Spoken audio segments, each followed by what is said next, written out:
We're going to have a special master, okay? And it's going to be the special master that Trump requested. Isn't that a weird sentence?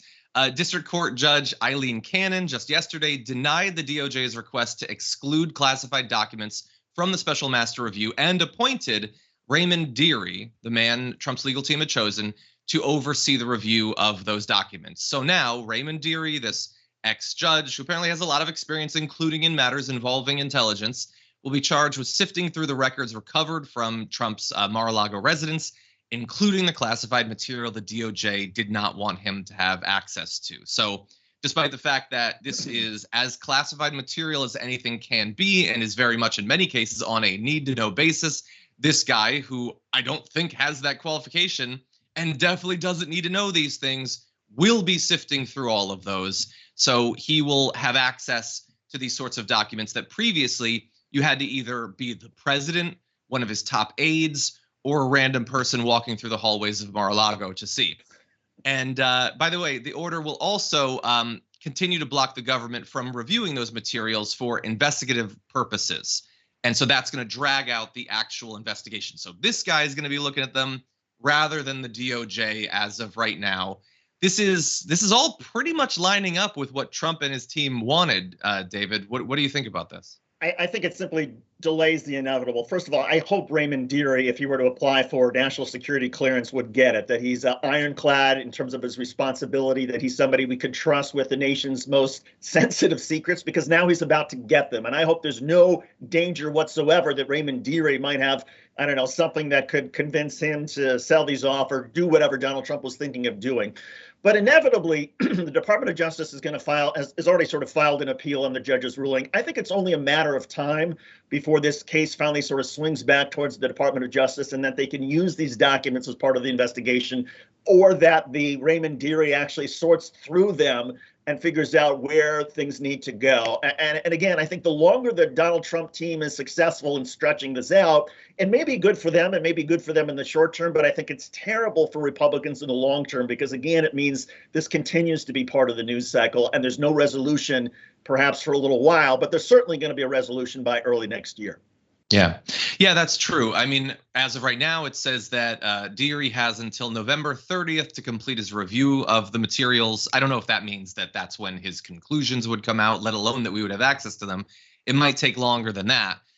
And that is not 10 years from now, but there are a couple of consequences of it being at that point. One, we will not know anything more apparently than we know now before the midterms. So in terms of this story's ability to impact the midterms, it might have maxed out already. So that's one thing. The second is, in terms of the eventual effect it'll have on the population, like, there is no reason why waiting a couple more months should matter. But I do feel like, especially with Trump, you take a story that hits and everybody who's not, armored in the Fox News bubble knows immediately how bad it is, how significant it is. And then the longer it takes for there to be updates, the longer it just becomes normalized. Like, anything can be normalized in 2022, no matter how bad, no matter how obviously unacceptable. Simply waiting, we're going to be talking a little bit later on about Ukraine. People aren't nearly as shocked today as they were, 5 months ago. It's still unacceptable that Russia has invaded and attempted to conquer a neighboring country, but anything can be normalized. And so I'm worried that the fact that Trump knowingly stole hundreds of classified documents, committing hundreds of crimes potentially, the effect, that the likelihood that people are going to be really shocked by it, I feel like that's waning day by day.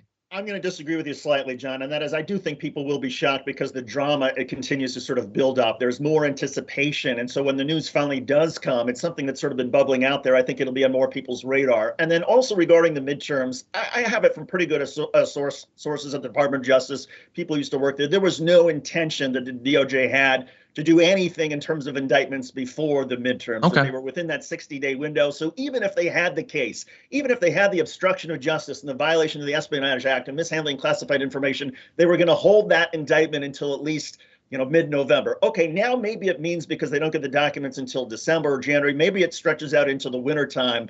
But I don't think it's going to change how the indictment is received. People are either going to be really excited to see Donald Trump finally have to serve some sort of justice, or Donald Trump supporters are going to be infuriated and take the streets and engage in violence. But I think it's going to be a big deal regardless. Yeah, I mean, one other thing that it might take that conclusion out to is an increasing likelihood that it'll be after Trump declares that he's running for the presidency. Right. Like, I mean, Trump honestly could declare later this afternoon for all I know, but January, February, I feel like that's possible. And so that's gonna definitely change how the right wing views it. Obviously, the crimes will have been committed long before that. It'll be irrelevant that he's running for president in fact. But for them, the perception, they'll consider it such a grievance. Yeah, no, I think you're right. And I think, look, it's going to put, never mind the pressure that it's going to put on Donald Trump. I think for any Republican who's thinking of challenging Donald Trump, either, they are similar to Donald Trump, or they're, more of a Liz Cheney type of Republican, the pressure that is going to be on them to figure out, okay, how do we leverage this indictment, this news that is coming, in a way to make sure that Donald Trump cannot win the nomination, whether it's, advertising, whether it's fundraising, all the sort of things that happen in primaries of both sides. And I just hope that the Republicans who are going to decide to run against Donald Trump, that they are ready to seize this news and make sure that Donald Trump doesn't, win a primary, doesn't win a caucus, because if he does, I do think there's still a chance that Donald Trump develops some momentum and people saying, that's just the deep state indicting him, and I want Donald Trump to be my nominee. That is a very reasonable thing to expect, but these people are spineless when it comes to Trump.